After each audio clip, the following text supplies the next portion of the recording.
السلام عليكم ورحمة الله وبركاته. ازيكم عاملين ايه؟ يا رب تكونوا بخير. معاكم نسمة وصفات سهلة بسيطة.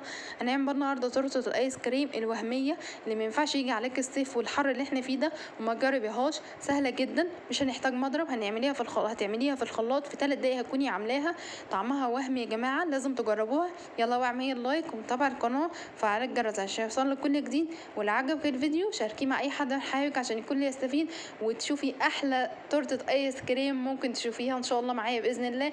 معايا بقى كده الخلاط، هنعوز كوبايتين من اللبن المتلجين. تجيبي اللبن حطيه في الفريزر، طلعيه متلج، عايري منه كوبايتين زي ما انت شفتي كده. وهنحط كمان عليه كيس من الكريم شانتيه. الكيس ده بيتجاب من عند السوبر ماركت. الكيس ده 45 جرام. ده كريم شانتيه فانيليا محلى، يعني لو عايزه تجيبي من عند العطار هتجيبي 45 من الكريم شانتيه المحلى وهتحطيه في الخلاط زي ما انت شايفه كده. وهحط كمان معاهم بسكوت اسمه وان مور، بيجيب من السوبر ماركت، بيبقى 70 جرام. انا هحط كيسين، لو عايزه اي نوع بسكوت حطيه. في كمان بسكوت بيتجاب بالكيلو، عايري منه 140 جرام وحطيه معاهم في الخلاط زي ما انت شايفه كده. انا احتجت كيسين. باكد تاني، لو عايزه تجيبي اي نوع هاتيه زي ما انت شايفه كده. ضربت كله في الخلاط، بدات ان انا اصبه في صينيه. ده الطوق اللي انا بقطع بيه الكيك. بدات ان انا غلفته بستريتش وحطيت تحتيه طبق. وهقول لك لو انت مش عندك الطوق ده اعملي في ايه. ان شاء الله كملي بس معايا الفيديو باذن الله وانا اقول لك هتعملي في ايه. معايا بقى في نفس الخلاط اللي ضربنا فيه الطبقه البيضاء، هنبدا نضرب فيه الطبقه اللي هي بالشوكولاته. حطيت برده كوبايتين من اللبن المتلجين، واحط كمان كيس من الكريم شانتيه بس بالكاكاو. زي ما قلت لك هو 45 جرام بس كاكاو محلى. كريم شانتيه يعني كاكاو محلى زي ما قلت لك، لو عايزه تجيبيه من عند العطار. وحطيت كمان معاهم الاوريو. ده حطيت كيسين كبار. الكيس الواحد بيبقى 55 جرام من الاوريو. حطيت انا زي ما قلت لك كيسين، يعني هحط 110 بس هسيب منه واحدتين كده لاخر الفيديو هتشوفي هعمل بيه ايه. بدأت كده ضربته كده مع بعضه في الخلاط. مش هنحتاج سكر خالص، هنكتفي بس بالبسكوت طعم المسكر اللي فيه. خلاص هو هيكفي جدا معايا. زي ما انتوا شفتوا كده انا بس لقيت الكريم شانتيه لزق كده في الخلاط، بدأت ان انا اساعده بس بالمعلقه. وهنضرب كل ده كده مع بعض كويس جدا لحد ما البسكوت يدوب والكريم شانتيه يختلط مع بعضه. وبصي بجد هتدوقي احلى تورته ايس كريم ممكن تدوقيها.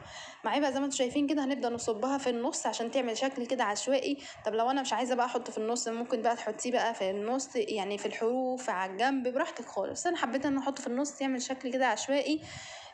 وبعد كده هدخله بقى الفريزر لمدة 4-5 ساعات أو 6 ساعات على حسب طبعا برودة الفريزر عندك. زي ما انت شايفاه كده أول ما تلاقيه بدأ معاكي يتلج خلاص هو كده خلاص اتعمل معاكي. معايا بقى ده كده كراميل. بدأت ان هبدأ أزين بيه. لو عايزة تعرفي كمان أنا عملته ازاي ان شاء الله هصور لكم بردك ليه فيديو بإذن الله.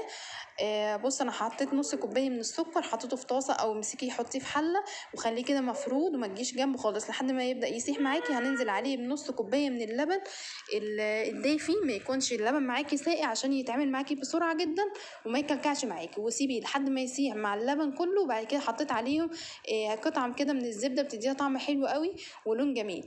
وزي ما انتم شايفين كده سبتها بس تبرد. بدات ان ازين بيها التورته بتاعتنا الجميله دي. ومعايا كده واحدتين اللي انتم شفتوهم كده الاوريو اللي انا قلت لكم عليهم، مسكتهم فتفتهم كده في الكيس وبدات ان ازين بيهم كده التورته كده من فوق تديني شكل حلو قوي.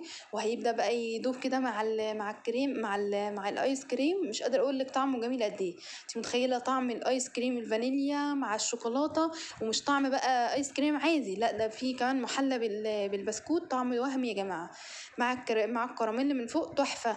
زي ما قلت لك بقى لو انت مش عندك بقى الصينيه زي ما انت شفتيها دي كده، عارفه القوالب بتاعه الرز بلبن اللي احنا بنعبي فيها رز بلبن، حطي فيها وابداي غطيها وهتبقى معاكي تحفه.